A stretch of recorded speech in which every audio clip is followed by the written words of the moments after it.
My name is Rachel Deckard. Did you know that Sha Young once wore a costume she made herself to try out for a part at Warner Brothers that she was never even cast in? Some call it brave, while others say it's crazy.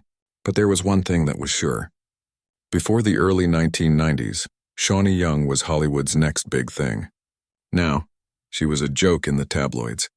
She played the lead in Blade Runner. Against Kevin Costner in No Way Out, she held her own. She was about to become a major player in the business, and then it all fell apart. Is it just bad luck, studio politics, or something more?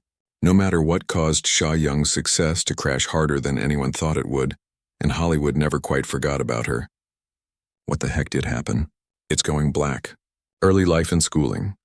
Mary Sha Young gave birth to Sean Young on November 20th, 1959, in Louisville, Kentucky. His job was to create TV shows and write news stories.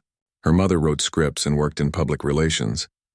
Even though she didn't grow up in Hollywood, stories have always been a part of her life. For a few years as a teen, she studied classical dance at the Interlock City Arts Academy in Michigan. She cared more about time, accuracy, and movement back then than about becoming a movie star. It looked like she was going to the stage instead of the screen. She went to the School of American Ballet in New York after high school.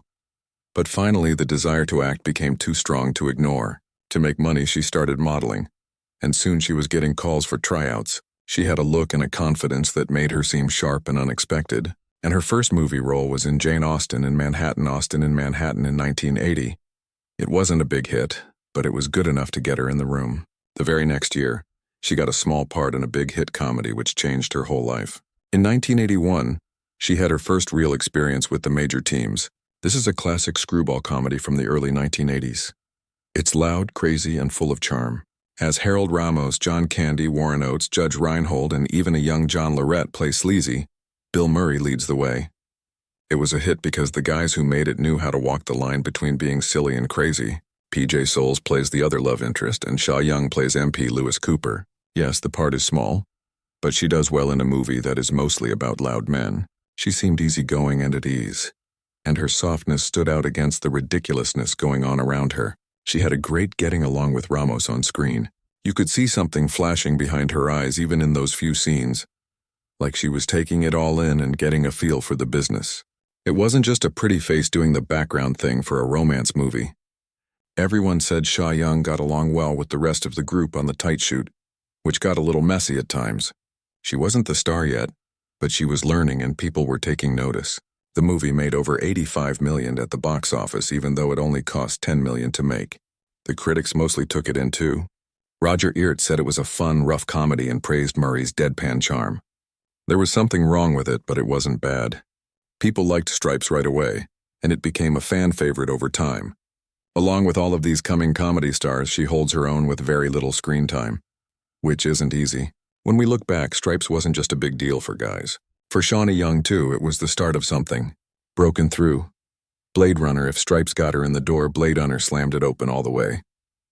In 1982, Sha Young and Harrison Ford appeared together in Ridley Scott's dystopian noir masterpiece, which changed not only what science fiction was, but also how it looked.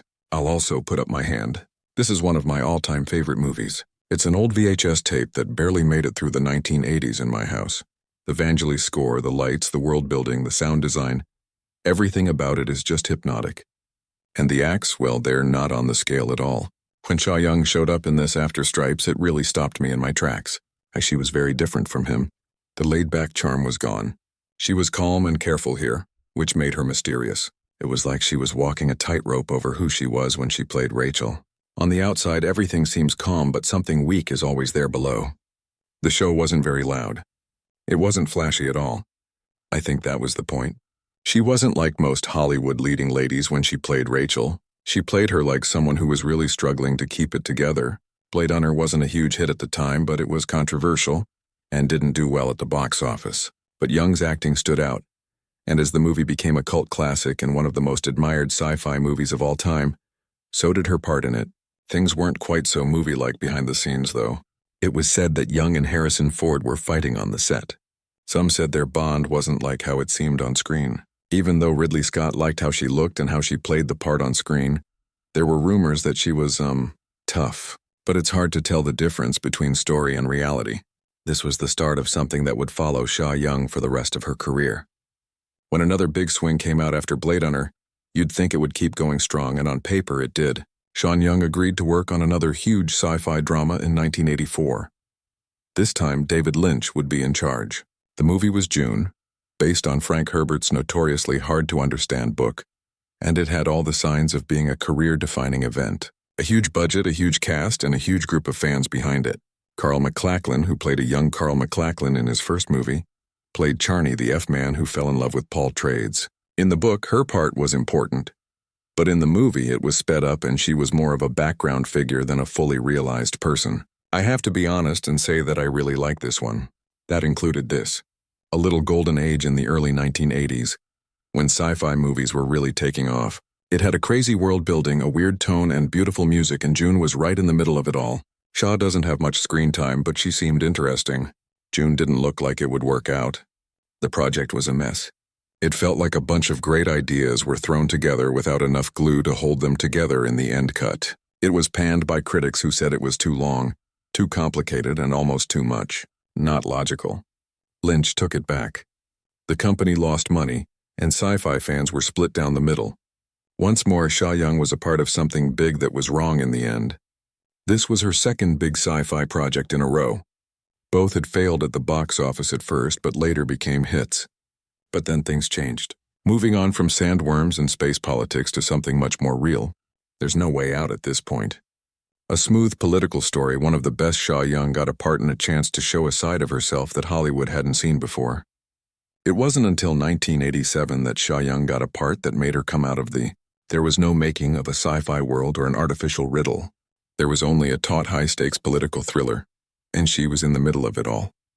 Kevin Costner, who was about to become a big star himself, matched her up with her in No Way Out.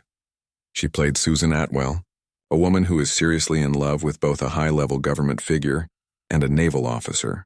It was the kind of part that could have gone either way. Death flat femme tired phrase or something more. It got better with Sean Young. She really clicked with Costner, and for once, she could show a lot of different sides of herself. Sensitivity, danger, confidence, and chaos, sometimes all in the same scene. The reviewers really liked how she did. Bold and sexy, the New York Times said of the performance, which made the first act very exciting. The audiences also replied. The movie No Way Out did very well at the box office, and all of a sudden her face was everywhere. And for a short time it looked like this was the time that would get her noticed and put her in the next group of leading actresses. When you think about the beginning of her career, you have to say that she must have had a great agent, because Stripes, Blade Runner, June, and No Way Out is a pretty damn good run by anyone's standards. It looked like Sha Young had finally arrived from the outside. But Hollywood has a way of turning down the noise just as you're getting into a groove. And the rumors were already going around behind closed doors. She even showed up for a short time in Wall Street. If you blink, you'll miss it. But that wasn't a small thing. That was Oliver Stone, fresh off of service and on a